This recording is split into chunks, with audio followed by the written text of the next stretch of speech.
Alors, tout basé sur l'économie, c'est un peu ce que vous disiez tout à l'heure, pour casser la misère. Mais est-ce qu'il n'y a pas, en plus, quand même, dans cette union méditerranéenne, quelque chose qui pourrait être bancal au départ? C'est-à-dire que il y a aussi, on le voit bien, nous-mêmes en France, d'ailleurs, on se pose la question, celle de l'identité. Bon, est-ce qu'il n'y a pas, du côté tunisien, du côté algérien, du côté marocain, dans d'autres pays tout autour de la Méditerranée, une question d'identité qui se pose et qui fait que ce projet d'union méditerranéenne pourrait être vu un peu comme un projet européen, occidental? Non, je ne pense pas. Je voudrais revenir, pardonnez-moi, à l'intervention du chef de l'État par rapport à la croissance. La Tunisie fait à peu près 6% de taux de croissance par an, c'est-à-dire plus que la France. Le nucléaire civil est un sujet combien important.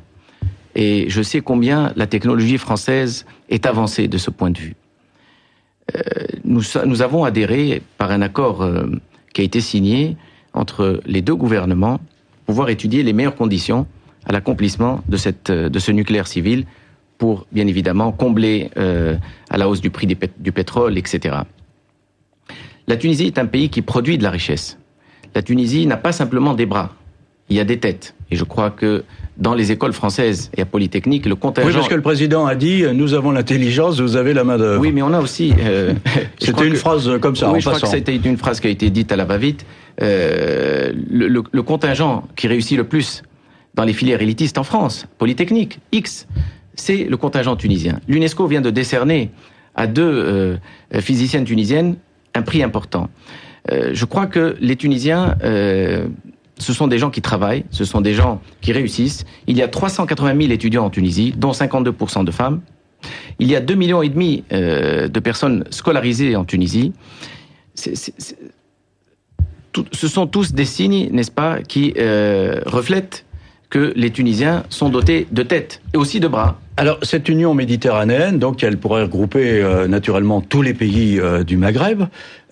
Mais comment pourrait-il s'entendre au sein de l'union méditerranéenne alors qu'ils ont du mal, tous ensemble, à s'entendre dans leur propre marché commun, cette espèce de tentative du Grand Maghreb? On voit bien que l'Algérie, le Maroc et la Tunisie ne vont pas toujours dans le même sens.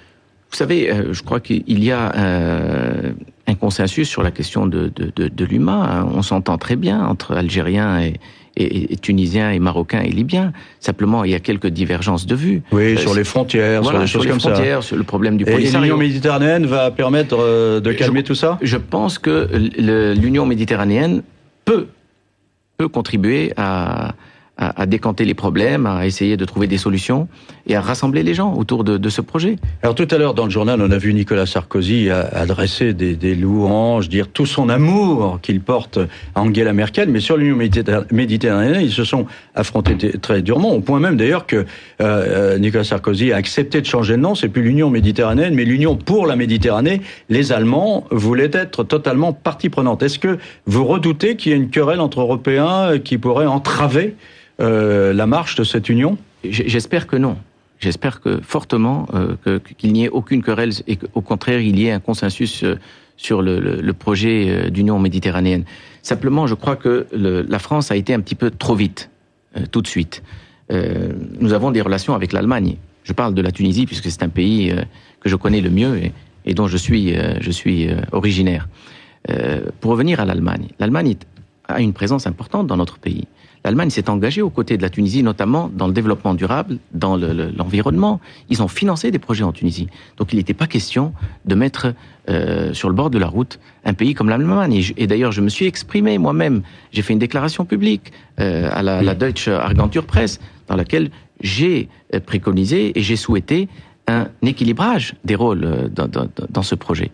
Alors, Nicolas Sarkozy a évoqué hier un certain nombre d'objectifs, l'accès à l'eau potable, les autoroutes de la mer, la lutte, la dépollution de la Méditerranée, un Erasmus entre les universités méditerranéennes. On a l'impression quand même que on était parti sur un projet politique, maintenant on est sur des projets fort importants, intéressants, mais qui sont moins politiques. Non, pas du tout. Ce sont des projets économiques. C'est aussi important. Question de l'électricité. Savez-vous que 99% des Tunisiens sont reliés à l'électricité? Savez-vous que 84% des Tunisiens ont accès à l'eau potable? En Tunisie, en 92, il a été créé le Fonds national de solidarité, le 26-26. 1,2 million de Tunisiens en ont bénéficié. Ce fonds a été important pour faire reculer la précarité dans les zones les plus reculées du pays.